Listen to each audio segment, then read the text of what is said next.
Hi friends, welcome to my channel. TET எக்ஸாமுக்கு prepare பண்ணிக்கிட்டு இருக்க ஆசிரியர்கள் அனைவருக்கும் வணக்கம். டெய்லி நாம சைக்காலஜிலேருந்து கொஸ்டின் ஆன்சர் பார்த்துக்கிட்டு இருக்கோம். இந்த வீடியோவில் அடிக்கடி கேட்கப்படும் வினாக்கள் கண்டிப்பாக நீங்கள் 30க்கு 30 எடுக்கிறதுக்கு வாய்ப்பு இருக்குங்க. தொடர்ந்து நம்ம சேனலை பாருங்கள். கொஸ்டின்ஸு எந்த மாதிரி தாங்க இருக்கும். நம்ம சேனலை முதல் முறையாக பார்க்குறவங்களா இருந்தால் சப்ஸ்கிரைப் பண்ணிக்கோங்க. கூடவே பெல் ஐக்கானையும் கிளிக் பண்ணிக்கோங்க. இதுவரையும் சப்ஸ்கிரைப் பண்ணாமல் பார்த்துக்கிட்டு இருக்க நண்பர்கள் தயவுசெய்து சப்ஸ்கிரைப் பண்ணிக்கோங்க. உங்கள் ஃப்ரெண்ட்ஸுகளுக்கும் ஷேர் பண்ணுங்கள். ஸ்கிப் பண்ணாமல் பாருங்கள். கொள்கையின் முற்கால வடிவம் தந்தவர் யார்? ரூசோ. இயற்கை கொள்கையின் முற்கால வடிவம் தந்தவர் ரூசோ. தர்க்க முற்போக்கு கொள்கையானது மனவியல் தொகுப்பு. தர்க்க முற்போக்கு கொள்கையானது மனவியல் தொகுப்பு. முறைப்படுத்தப்பட்ட பரவல் மதிப்பெண்களின் முகடு என்பது 3 × மையநிலை -2 × சராசரி. குறையறி சோதனையின் நோக்கம் என்ன? ஒரு மாணவனின் நடைமுறை செய்முறை திறன்களை கண்டறிதல். கலைத்திட்டம் என்பது என்ன? ஒரு கல்வி நிறுவனத்தின் மூலம் மாணவர்களுக்கு வழங்கப்படும் ஒட்டுமொத்த தேவையான அனுபவங்களும் மற்றும் பயிற்சிகளும். சமரச அறிவுரை பகர்தல் முறையை அறிமுகப்படுத்தியவர் எஃப்.சி. தார்ன். சமரச அறிவுரை பகர்தல் எஃப்.சி. தார்ன். கீழ்கண்டவற்றில் எதில் 1961ஆம் ஆண்டு நிறுவப்பட்டது? தேசிய கல்வி ஆராய்ச்சி மற்றும் பயிற்சி கழகம். மீத்திறன் மிகுந்த குழந்தைகளின் நுண்ணறிவு கெழு 100ஐ விட அதிகம். பல்கலைக்கழகங்கள் மற்றும் கல்லூரிகளுக்கு வழங்கப்படும் மானிய தொகை வழங்கும் அமைப்பு பல்கலைக்கழக மானிய குழு.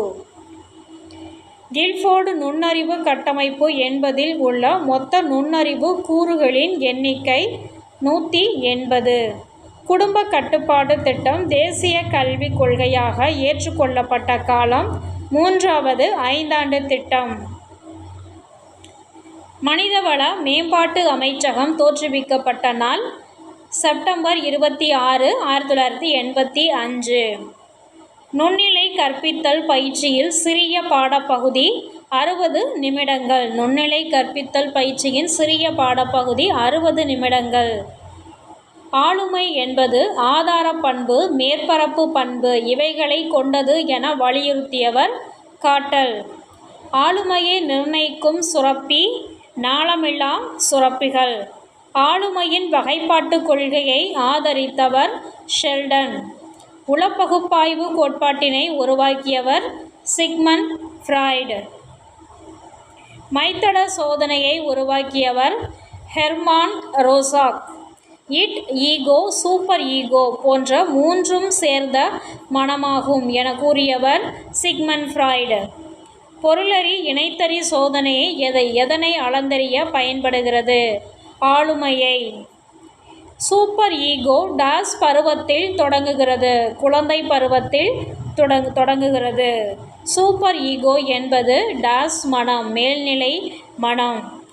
ஈகோ எனப்படுவது டாஸ் மனம்? நனவு நிலை மனம். பிட்டியுற்றி அமைந்துள்ள இடம் மூளையின் அடிப்பகுதி. பிட்டியுற்றி அமைந்துள்ள இடம் மூளையின் அடிப்பகுதி. லிபிடோ என்பது யாது? பாலியல் சக்தி. லிபிடோ என்பது பாலியல் சக்தி. இட் எனப்படுவது அடிநிலை மனம். இட் எனப்படுவது அடிநிலை மனம். தத்துவ இயலிலிருந்து பிறந்தது உளவியல். தத்துவ இயலிலிருந்து பிறந்தது உளவியல். உளவியல் என்ற வார்த்தையை பயன்படுத்தியவர் யார்? கோக்கில். ரூடால்ப் கோக்கில். முதலாக உளவியல் என்ற வார்த்தையை பயன்படுத்தியவர் ரூடால்ப் கோக்கில். தேசிய கிராமப்புற உறுதி வேலைவாய்ப்பு திட்டம் கிராமத்தில் உள்ள வயது வந்தோருக்கு உறுதியளித்தல். வேலை நாட்கள் 100 நாட்கள்.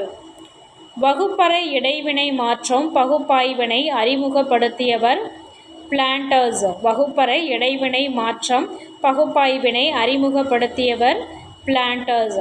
ஓகே ஃப்ரெண்ட்ஸ், இந்த வீடியோ உங்களுக்கு ரொம்பவே யூஸ்ஃபுல்லாக இருக்கும்னு நினைக்கிறேன். தொடர்ந்து நம்ம சேனலை பாருங்கள். கண்டிப்பாக நீங்கள் சைக்காலஜியில் 30க்கு 30 வாங்குவீங்க. தேங்க்யூ ஃபார் வாட்சிங் ஃப்ரெண்ட்ஸ்.